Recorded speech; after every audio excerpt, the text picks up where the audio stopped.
Hello everyone. তো আজকে আমি আরেকটা গাছ লাগালাম। বলতে পারি না এটা কী গাছ, তবে আমি এটার লাস্টে আমি ফটো শেয়ার করেছি, আপনারা দেখবেন।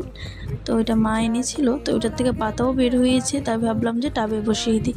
দেখো, প্রথমে আমি পাতা দিলাম, শুকনো পাতা, তারপর বালু, মাটি, তারপর আমি গাছটা লাগিয়ে নিলাম। আর এই যে দেখো ফুলটা কত সুন্দর না।